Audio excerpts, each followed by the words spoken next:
The parking garage beneath the Rideau Center was the kind of place that swallowed sound whole. Terrence Blackwood had parked on level B2 every Tuesday and Thursday for 11 years. Bay 47, the same spot near the concrete pillar with the rust stain, shaped like a maple leaf. He was a man of habits, the way old courthouses are buildings of habit. Everything in its proper place, everything serving its function, everything carrying the quiet weight of accumulated years. He was 63 years old, senior partner at Blackwood and Crane, the most respected commercial litigation firm in Ottawa. That particular Tuesday in late October, he had just spent 6 hours in a federal court hearing arguing the largest wrongful dismissal case of his career. A class action involving 412 former workers of a collapsed northern mining company. 6 hours of precise, methodical argument. 6 hours of controlled breathing and measured sentences. He had won, decisively, the kind of win that younger lawyers would talk about in hallways for years afterward. He carried his briefcase in his left hand and his phone in his right, already composing the message he would send to his associate Pamela before he reached the car.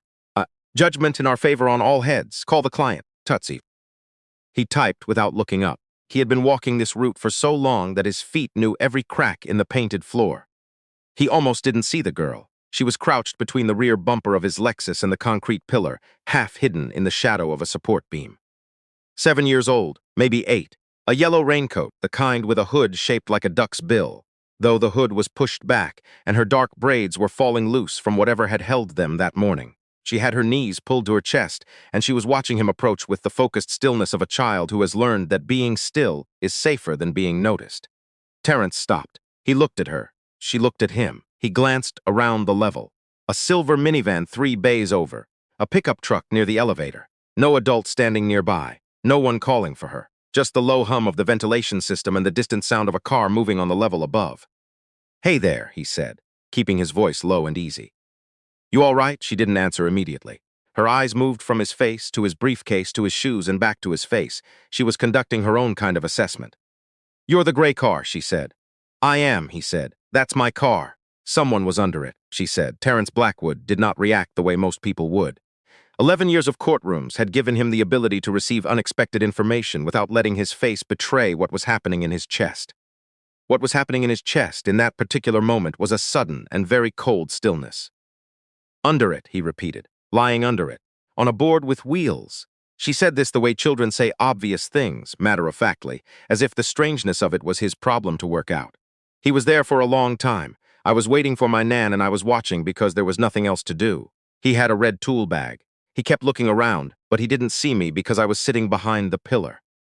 Terrence set his briefcase down on the ground. He crouched so that he was at her level, the knees of his good trousers making contact with the painted concrete, and he looked at her carefully. "When did he leave?" "A little while ago.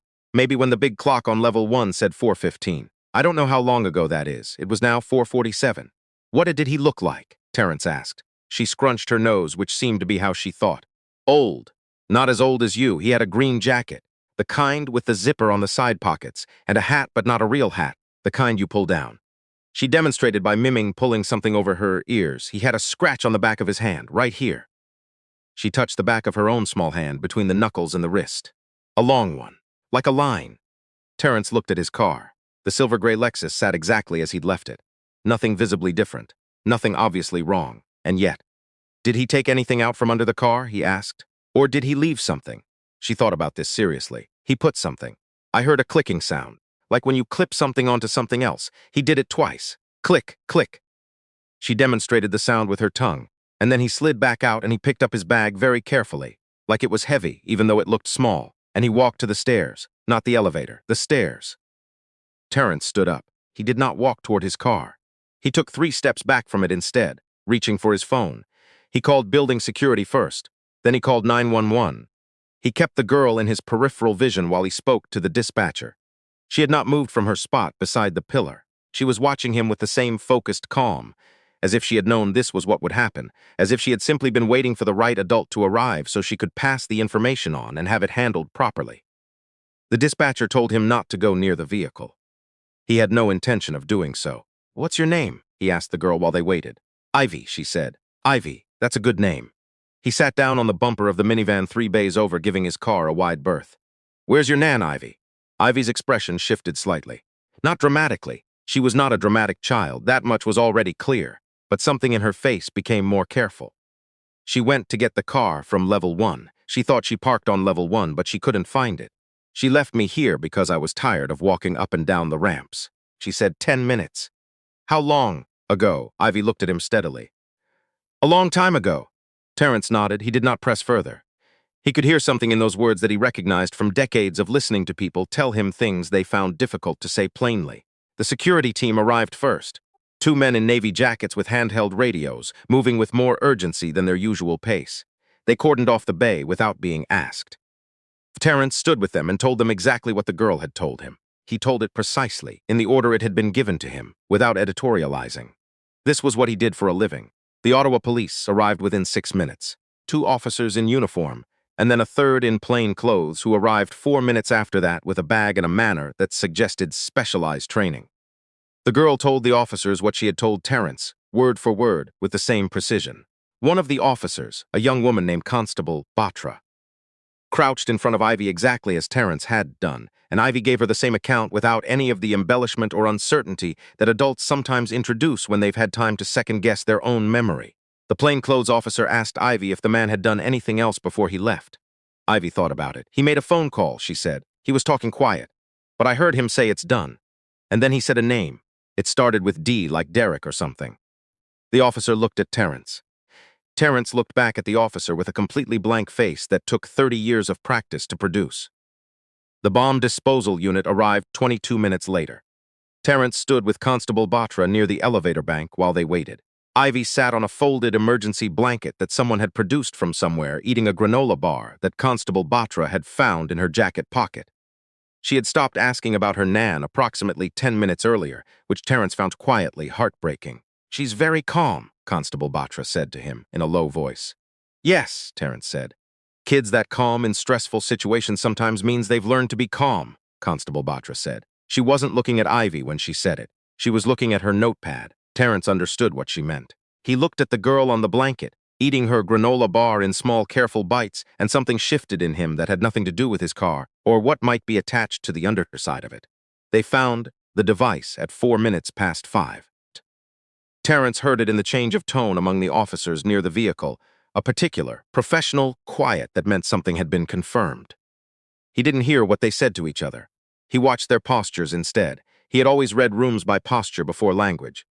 What he read told him enough. Constable Batra came back to him 15 minutes later. She told him she would need a formal statement. And she would need to ask him some questions about the case he'd been involved in, and whether he could think of anyone who might want to cause him harm. Terrence looked at her for a long moment. I've won a lot of cases, he said. Yes, Mr. Blackwood, she said. I'd imagine you have. He gave his statement in a small room near the building manager's office that smelled of old carpet and recycled air. He was precise and thorough, and gave them every name and context they asked for. The D name he had heard from Ivy, the one that started with D.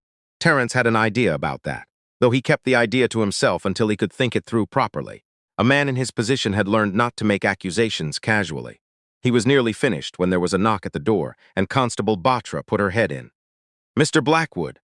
The girl's grandmother has been located. She'd fallen on the ramp between level 1 and the main floor. She's been taken to the Civic. Broken wrist. They're asking if someone can accompany the child to the hospital, since there doesn't appear to be anyone else. Terrence put his pen down. I'll take her, he said. The other officer in the room looked at him. Sir, you don't have to. I know I don't have to, Terrence said. I'll take her. Her name was Dorothy, it turned out. Dorothy Saunders, 71 years old, a retired school librarian from Canada who had been raising Ivy for the past 2 years while Ivy's mother, Dorothy's daughter Carolyn, was receiving treatment for an illness that was neither quick nor simple. Dorothy had been walking down the ramp looking for a parking spot she couldn't find and had slipped on something wet near the curve and gone down hard on her left wrist before she could catch herself. A man coming up from level B1 had found her and called for help. They told Terrence all of this in a hallway at the Ottawa Civic Hospital while Ivy sat in a plastic chair under a fluorescent light and ate the second granola bar that Constable Batra had materialized from somewhere. Terrence was not sure Constable Batra had any other qualities as a human being, but he was prepared to like her enormously on the basis of the granola bars alone. He sat beside Ivy while they waited. Your Nan's okay, he said. She hurt her wrist, but she's okay. Ivy absorbed this. Which wrist? Left one. Ivy nodded slowly. She carries things with her right. She'll be okay to carry things. This was said with the practical logic of a child who has learned to calculate around the limitations of the adults she depends on. Terrence felt something in his throat that surprised him. "Ivy," he said, "can I ask you something?" "Yes.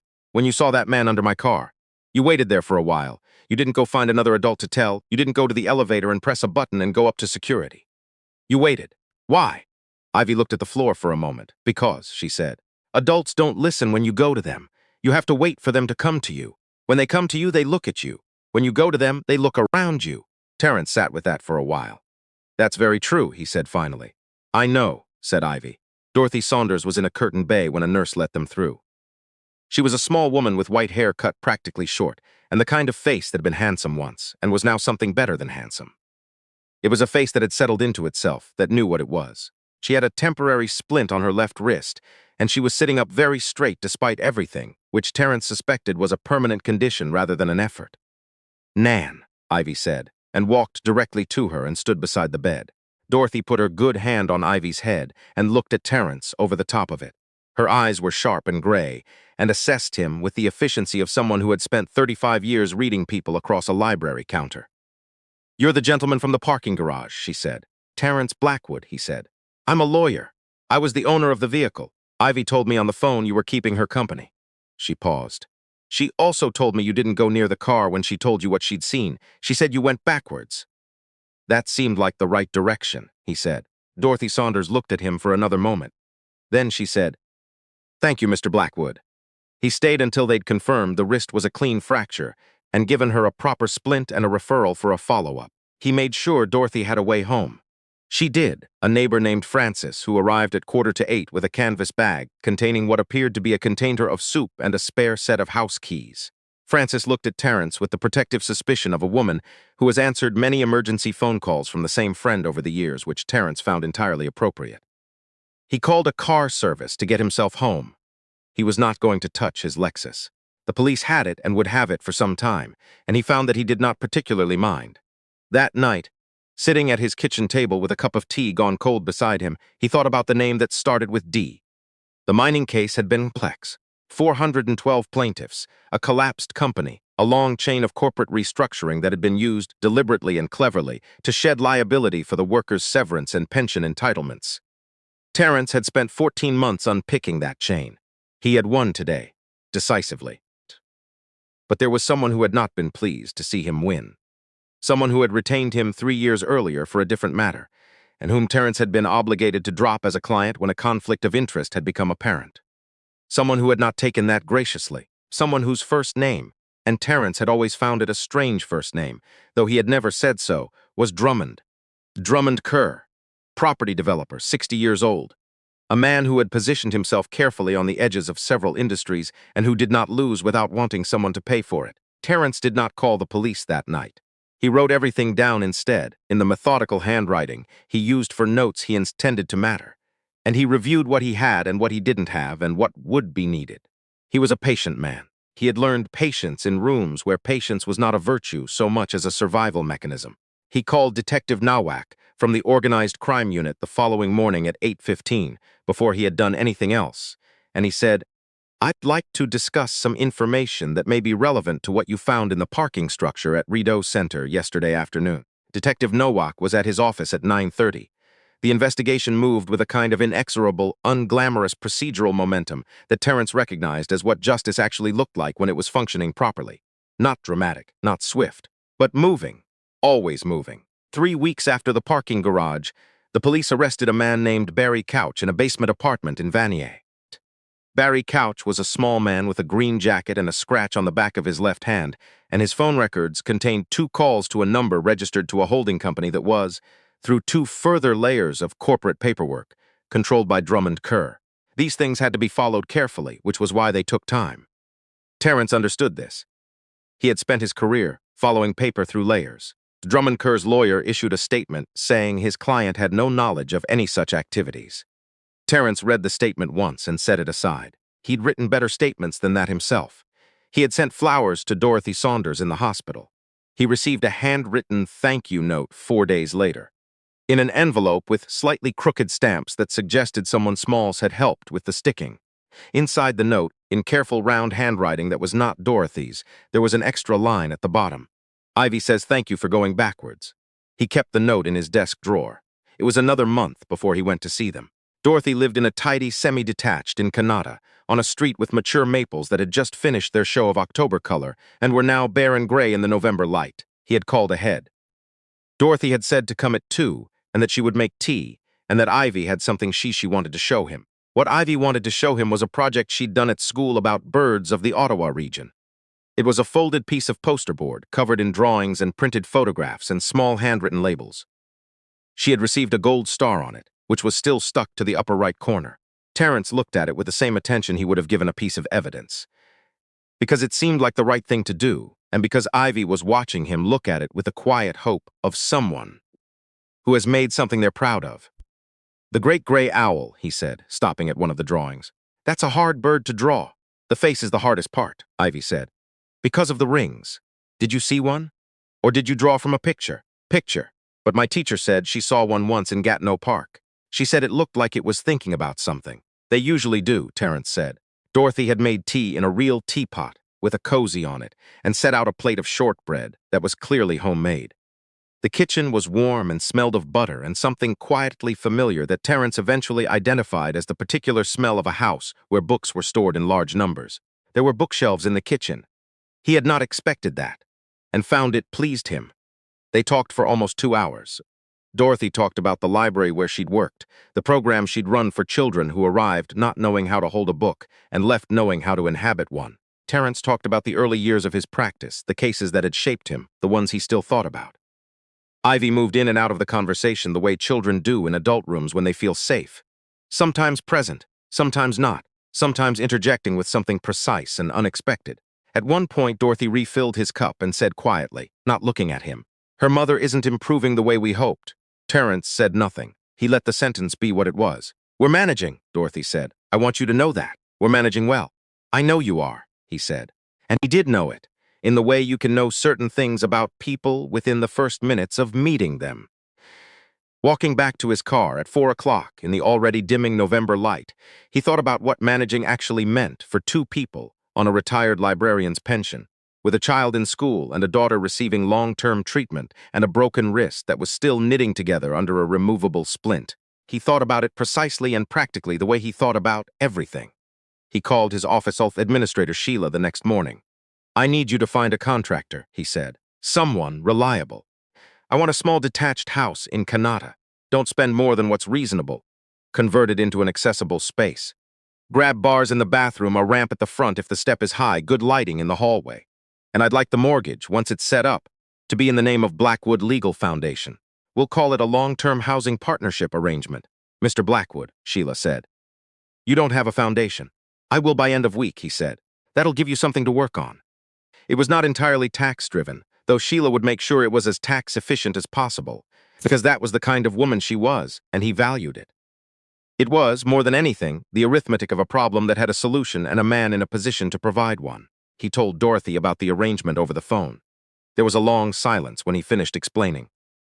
"Mr. Blackwood," she said, "I'm not sure we can accept Mrs. Saunders," he said. "I am a man who parks in Bay 47 at Rideau Center on Tuesdays and Thursdays because I don't like change. I drove the same model of car for 11 years. I have the same lunch from the same place on Parliament Hill every Friday. I am not a spontaneous man. This is not an impulsive gesture." Another silence. "No," Dorothy said. "I can see that it wouldn't be. It would be a legal arrangement, fully documented, with proper terms on both sides. You would have full use of the property. There would be no obligation to me or to anyone. And if we wanted to leave, then you would leave, and we'd close the arrangement, and that would be that." She thought for a moment longer. He could hear faintly the sound of Ivy somewhere in the background, talking to herself or to a book or to no one in particular, the way children do when they're absorbed in something. "All right, Mr. Blackwood," Dorothy said at last. "All right." The legal arrangement was finalized in February. The house was a narrow Victorian semi in Kanata North, 3 bedrooms, a back garden that got afternoon light, walking distance to a school with a good reputation and a library program. Terence went through the paperwork himself rather than delegating it, which was unusual for a man of his seniority, but he wanted to make sure the terms were right. Drummond Kerr's situation moved through the courts on its own track, slowly but without pause. Terence was not involved in the prosecution. That was not his role, and he was careful about the boundaries. He gave testimony when asked. He gave it precisely and without embellishment and left the rest to the people whose job it was. In March, he received a call from Dorothy. Carolyn, Ivy's mother, had been moved to a palliative care facility in the West End. The treatments had stopped being effective. Dorothy said this in the same way she seemed to do most things. Plainly, with a steadiness that was not pretending to feel less than it felt. Terrence said he was sorry. He meant it without qualification. Ivy doesn't fully understand, Dorothy said. She's 8. She understands that her mother is very sick. She doesn't understand what comes after very sick. No, he said. That's a hard thing to understand at any age. He started visiting on Sunday afternoons. It had not been a plan, exactly.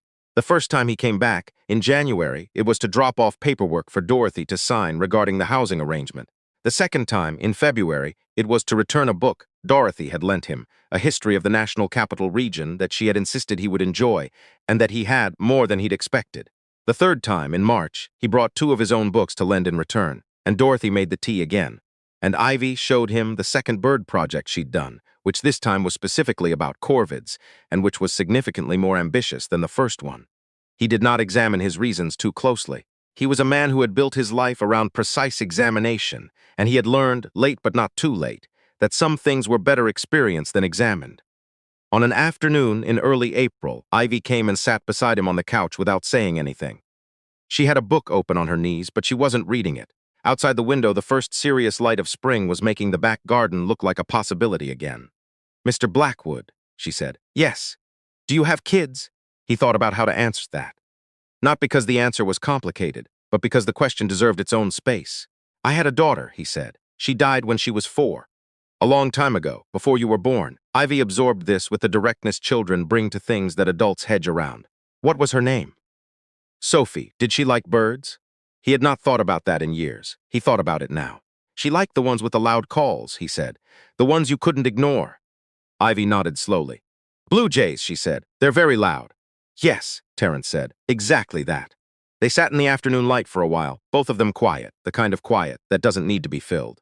Somewhere in the house, Dorothy was moving around in the kitchen, and outside on the fence a bird, he could not see it from where he was sitting, but he could hear it, was saying something very loud and very certain about the fact of spring. "Mr. Blackwood," Ivy said. "Yes, I'm glad you went backwards." He looked at her. She was watching the window. "So am I, Ivy," he said. "So am I."